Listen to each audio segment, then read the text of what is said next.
بڑی ترجیح دیا کرتے ہو، تم دنیا کو بڑا ویلو دیا کرتے ہو، تم دنیا کو بڑا مقام و مرتبہ دیتے ہو۔ والآخرۃ خیر وابقا، حقیقت میں تو آخرت ہی باقی رہنے والی ہے، آخرت ہی تو بیسٹ ہے، آخرت کبھی فنا نہ ہوگی۔ اللہ کے نبی کہہ رہے اس دنیا سے محبت جو کر رہے ہو، یہ دنیا اللہ کی نظر میں اس مری ہوئی بکری سے بھی زیادہ حقیر ہے۔ لیکن آج کی دنیا میں دیکھیے ہو دنیا دنیا دنیا، ہم یہ نہیں کہتے کہ دنیا حاصل مت کرو، دنیا حاصل مت کرو، یہ نہیں کہتے دنیا حاصل کرو، لیکن دنیا کے چکر میں آخرت مت بھولو۔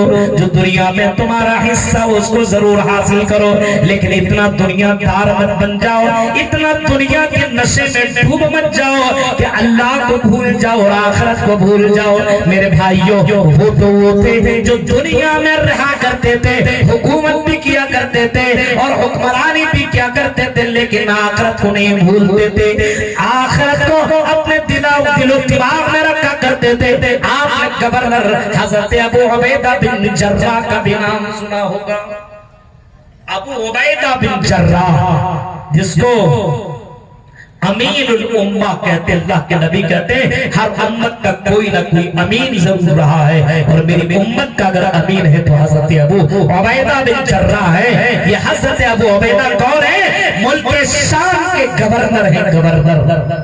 منظر سنیے آپ، ایک پورے ملک شام ہے اور ملک شام کے گورنر ہیں۔ آپ یہ کہہ لیجئے ملک شام کے گورنر، آپ سوچ سکتے ہیں ایک پورا اسٹیٹ کا مکھ منتری، اتنا بڑا عہدیدار، اتنا پاورفل انسان، یہ ہمارے فاروق نے حضرت ابو عبیدہ بن جراح کو ملک شام کا گورنر بنایا تھا۔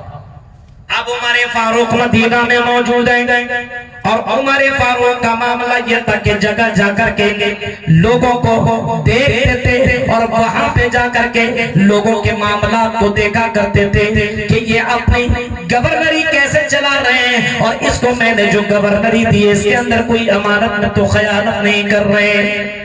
حضرت عمر فاروق نے ملک شام کا دورہ کیا، چلو ملک شام بڑا ہرا بھرا علاقہ ہے، بڑا امیری والا علاقہ ہے، وہاں پیسوں کی کمی نہیں ہے، چلو جا کر کے ملک شام دیکھ کر کے چلے آتے ہیں۔ ملک شام، عمر فاروق امیر المومنین جب ملک شام پہنچتے ہیں اور پہنچنے کے بعد ملک شام جانے کے بعد ابو عبیدہ کو خبر ملتی ہے کہ عمر فاروق آئے۔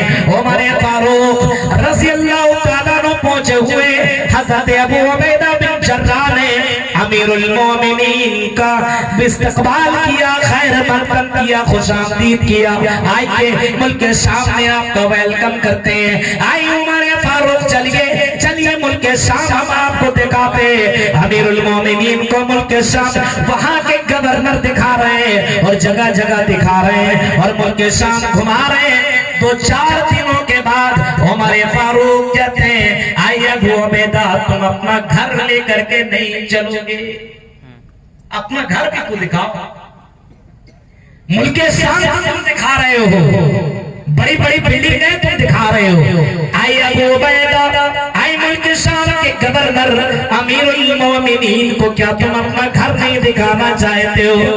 عمر فاروق کو ایسا لگ رہا تھا اتنی عالی شان جگہ میں ہے تو ان کا بھی عالی شان مکان ہوگا۔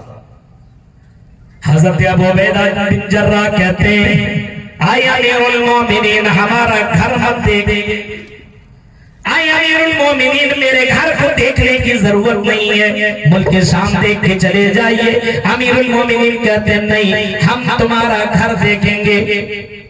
بہت جب ضد کیا اور جب یہاں تک کا امیر المومنین نے آئے ابو عبیدہ تمہیں اپنا گھر دکھانا ہی ہوگا۔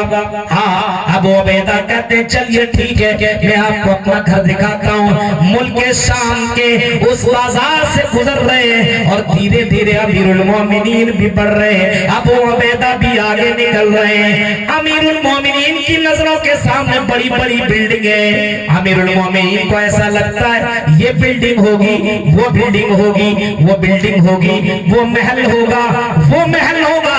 ایک ایک کر کے محل گزرتے چلے گئے، وہ بازار اور بڑے بڑے مکانات گزر گئے۔ ابو عبیدہ سے سوال کرتے ہیں، امیر المومنین کہتے ہیں اے ابو عبیدہ، ملک شام کا یہ بڑا علاقہ گزرتا چلا جا رہا، تمہارا گھر کہاں ہے، تمہارا مکان کہاں ہے؟ امیر المومنین کو جواب دیتے اے امیر المومنین، بس تھوڑا سا آگے نکلیے، اس علاقے کو کراس کیجئے، اس شہر سے آگے نکلیے۔ شہر سے جیسے آگے نکلتے ہیں اور آگے دور دور جا کر کے ایک جھونپڑی پہ نظر پڑتی ہے اور کہتے ہیں امیر المومنین، میرا گھر وہ جھونپڑی جو آپ کو نظر آ رہا ہے وہی میرا گھر ہے۔ کون ہے یہ؟ گورنر ہے ملک شام کے ابو عبیدہ بن جراح۔ کیا کہہ رہے ہیں؟ وہ جھونپڑی جو نظر آ رہا ہے وہی میرا گھر ہے۔ امیر المومنین جاتے ہیں، امیر المومنین سے کہتے بس آپ نے میرا گھر دور سے دیکھ لیا۔ آئے عمر فاروق، امیر المومنین آپ اس کے اندر انٹری مت کیجئے، بس آپ نے باہر سے دیکھ لیا، بس چلیے واپس مڑتے ہیں۔ امیر المومنین کہتے ہیں نہیں، چلو اپنا گھر اندر سے تم دکھاؤ۔ امیر المومنین جیسے اندر انٹری کرتے ہیں، اندر داخل ہوتے، آنکھوں میں آنسو آ جاتے ہیں۔ ایک چٹائی موجود ہے اور ایک برتن تلوار موجود ہے، اس کے علاوہ گھر میں کوئی سامان نہیں ہے، نہ فریج ہے، نہ سونے کے لیے کوئی تختہ، نہ کوئی پلنگ ہے، نہ بہترین صوفہ، نہ بہترین قالین ہے۔ عمر فاروق کی آنکھوں میں آنسو ہیں، رونے لگتے ہیں اور کہتے ہیں اے ابو عبیدہ بن جراح، دنیا کی اس چکا چوند نے تجھے آخرت سے دور نہ کیا۔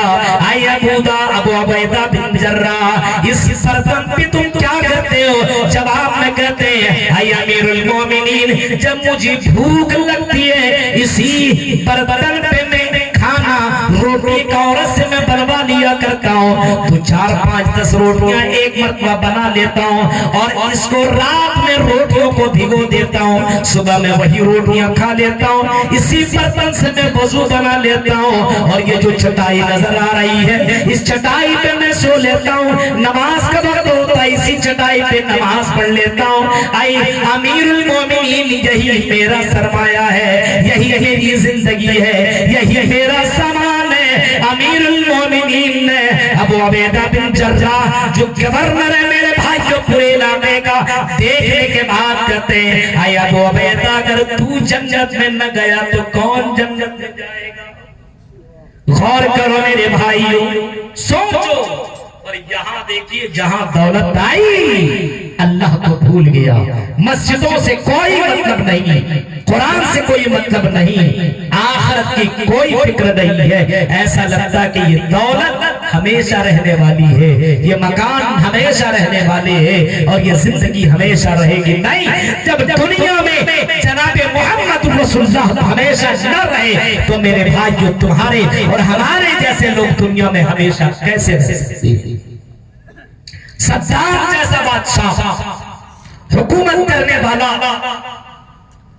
جو کہ سونے اور چاندی کے پلیٹ میں کھایا کرتا تھا، آج دنیا میں اس کا نام و نشان مٹ چکا ہے، کوئی نام لینے والا صدام کا نام لینے والا نہیں ہے۔ میرے پیارے ساتھیوں، جس دنیا سے تم محبت کر رہے ہو یہ دنیا فانی ہے، ختم ہونے والی ہے، اور جو دنیا تم بھول چکے ہو جس آخرت کو، حقیقت میں وہی باقی رہنے والی ہے۔ اس وجہ سے اگر اصلاح کرنی ہے تو اپنی اصلاح کرو اور یہ سوچو کہ یہ دنیا میں رہ کر کے ہمیں آخرت کو، آخرت کی تیاری کرنی ہے، اور خود کی اصلاح اس انداز سے کرو اور سوچو کہ دنیا میں اللہ نے بھیجا ہے تو اللہ دنیا کے بارے میں مجھ سے سوال کرے، پوچھے یا ایھا الذین آمنوا قوا انفسکم واہلیکم نارا، ایمان والوں اپنے آپ کو اور اپنے پریوار والوں کو دونوں کو جہنم کی آگ سے بچا لو۔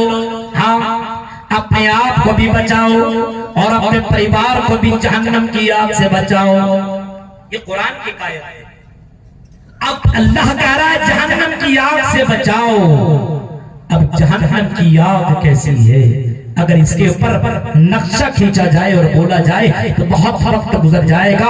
اتنا سمجھ لیجئے کہ جہنم کی آگ چھوڑیے اگر اس کی چنگاری بھی دنیا میں پھینک دی جائے تو یہ دنیا تباہ و برباد ہو کر کے رہ جائے. منظر امام کائنات کھینچتے ہیں اور اللہ کے نبی یہ فرماتے ہیں کہ سنو، دنیا میں بڑا مالدار آدمی ہوگا، دنیا میں ایسا آدمی گزرا ہوگا جس نے کبھی کوئی ٹینشن نہیں، جس کی زندگی میں کبھی کوئی دکھ نہیں دیکھا ہوگا.